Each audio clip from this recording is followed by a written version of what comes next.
Semaine de prière de l'Église adventiste du 7e jour, année 2023, mercredi.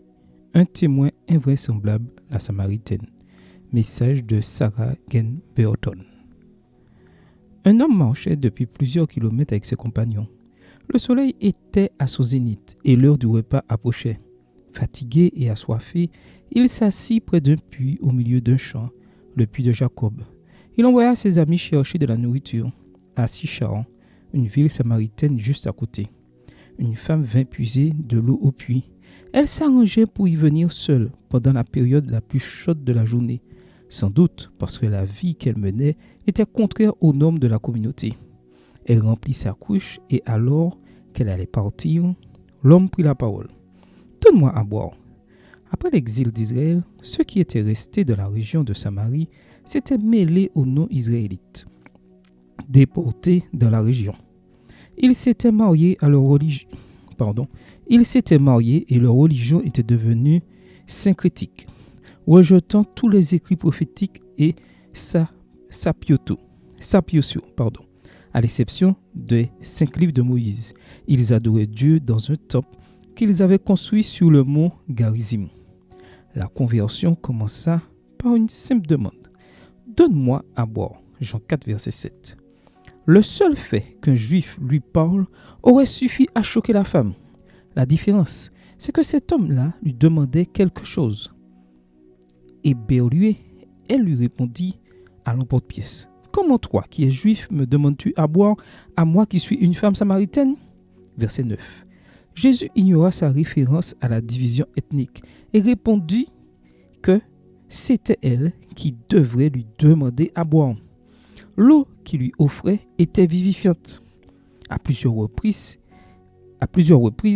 il la détourna des questions d'identité ethnique et des blessures passées pour l'amener à se préoccuper de la soif de son âme et pour lui montrer qu'il pouvait la satisfaire.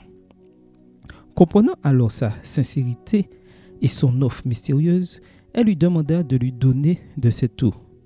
De but en blanc, il lui dit d'appeler son mari. Espérant mettre fin à des questions embarrassantes, elle se contenta de dire qu'elle n'était pas mariée. Et c'était vrai, puisqu'elle vivait actuellement avec un homme qui n'était pas son mari. Jésus lui fit alors un bref résumé de toute son histoire conjugale. Interloquée de voir sa vie intime ainsi dévoilée, la Samaritaine reconnut que Jésus devait être un prophète. Dès le début de la conversation, Jésus perturba la vision du monde de la Samaritaine, vision centrée sur les conflits ethniques et religieux entre Juifs et Samaritains. Elle avait fondé son mode de vie, ses croyances religieuses et son lieu de culte sur Jacob et ses ancêtres. Jésus, lui, réinterpréta et réforma ces éléments.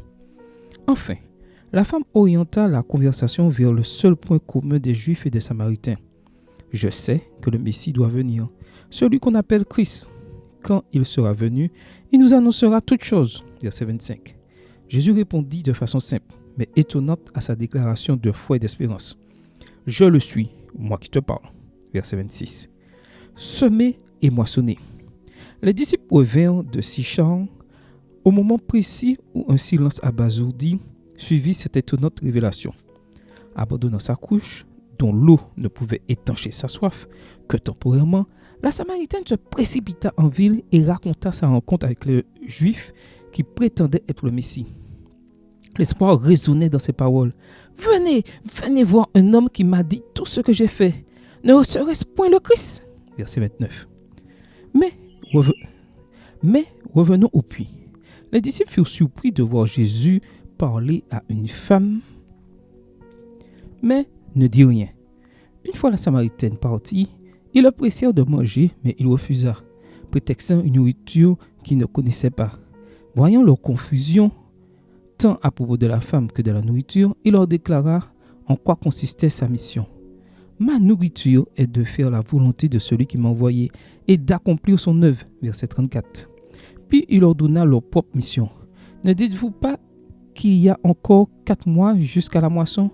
Voici, je vous dis, levez les yeux et regardez les champs qui déjà blanchissent pour la moisson. Celui qui moissonne reçoit un salaire et amasse des fruits pour la vie éternelle, afin que celui qui sème et celui qui moissonne se réjouissent ensemble. Je vous ai envoyé moissonner ce que vous n'avez pas travaillé. D'autres ont travaillé et vous êtes entrés dans leur travail. Versets 35 à 38. Alors que Jésus parlait encore, des gens arrivèrent de la ville, enthousiasmés par les paroles de la femme. Elle n'avait pourtant aucune formation théologique professionnelle. De plus, sa compréhension de la religion avait été, jusqu'à ce qu'il y avait quelques instants, guidée par les traditions de son peuple. Mais sa rencontre avec Jésus rendit son témoignage efficace, au point de susciter l'intérêt de toute une ville. L'illustration de Jésus du semeur et du moissonneur se déroula sous les yeux même des disciples. Les disciples ne se seraient pas attendus à ce que Sychar soit une ville digne de leur précieux temps, sauf pour y acheter de la nourriture. Ils n'auraient pas non plus pensé qu'une femme serait à elle seule une missionnaire aussi efficace. Ellen White a écrit dans le livre Jésus-Christ à la page 160, le chapitre 19. Dès qu'elle eut trouvé le sauveur, la Samaritaine lui amena des âmes. Elle se montra animée d'un esprit missionnaire plus efficace que celui des disciples. Ceux-ci ne voyaient pas en Samarie un champ favorable. Leur pensée était fixée sur une grande œuvre à accomplir dans le futur. Ils n'apercevaient pas tout près d'eux les champs mûrs pour la moisson.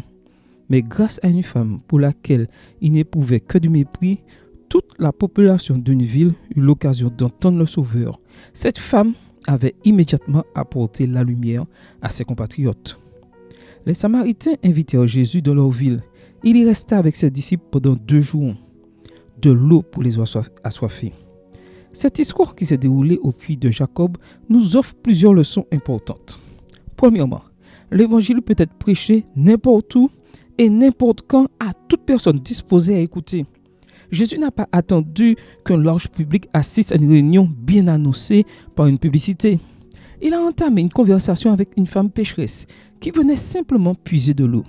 Et lorsque la Samaritaine a fait part de sa rencontre aux habitants de la ville, elle n'a pas attendu le moment idéal, mais a parlé tout de suite à tous ceux qui voulaient bien écouter.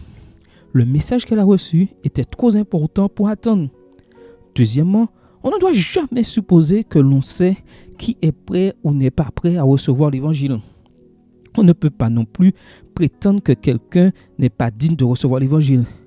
Comme Jésus l'a expliqué dans ses nombreuses paraboles sur les semailles et la moisson, la semence de l'évangile est jetée sur la bonne terre et de la mauvaise terre. L'ivraie peut pousser parmi le blé, mais un jour, Dieu fera le tri des justes et des injustes. Notre tâche consiste simplement à semer et à moissonner. Dieu s'occupera du reste. Au début de sa conversation avec la Samaritaine, Jésus a décrit l'eau qu'il offrait comme étant une source d'eau qui jaillira jusque dans la vie éternelle. Verset 14. En acceptant le Christ pour Messie, la Samaritaine est devenue elle-même une source d'eau vive. Celui qui boit aux eaux de la vie devient lui-même une source de vie.